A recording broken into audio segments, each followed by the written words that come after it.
Hi guys, మనకి నిన్న ఏపీటీఎస్సీకి సంబంధించి మార్క్స్ మెమోస్ అయితే విడుదలవ్వడం జరిగింది.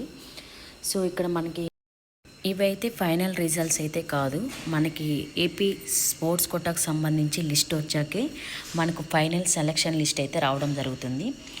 మనకు నిన్న ఇచ్చినటువంటి డిఎస్సి రిజల్ట్స్ అనేది చూసుకుంటే మనకు ఒక ఆప్షన్ అయితే ఇవ్వడం జరిగింది.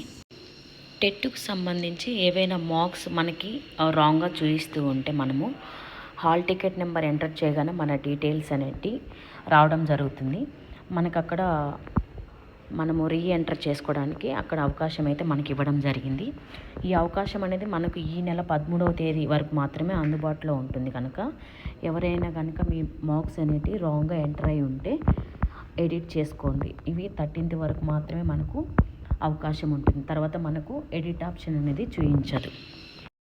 ఈరోజు న్యూస్ కనుక చూసుకుంటే మనము ఇక్కడ క్లియర్గా ఉంది. మనం ముందు కూడా నేను చెప్పాను, స్పోర్ట్స్ కోటా లిస్ట్ వచ్చాకనే ఏపీటీఎస్సీ యొక్క ఫైనల్ లిస్ట్ వస్తుందని.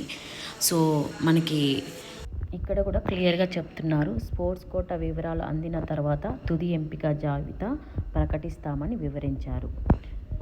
మనకి స్పోర్ట్స్ కోటా మెరిట్ లిస్ట్కి సంబంధించి అబ్జెక్షన్స్ వచ్చేసి 13th వరకు ఉన్నాయి.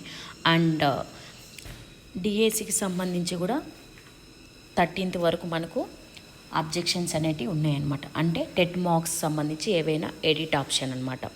సో ఇవి రెండు అబ్జెక్షన్స్ అండ్ ఇవి ఎడిట్ ఆప్షన్ అయ్యాక మనకి డిఎస్సికి సంబంధించినటువంటి ఫైనల్ లిస్ట్ అయితే రావడం జరుగుతుంది. ఈ ప్రాసెస్ అంతా పూర్తయ్యేదానికి మనము టైం అయితే ఎక్స్పెక్ట్ చేయొచ్చు. మేబీ ఈ మంత్ 20 లోపల కానీ 20 తర్వాత కానీ రావచ్చు. Thank you guys.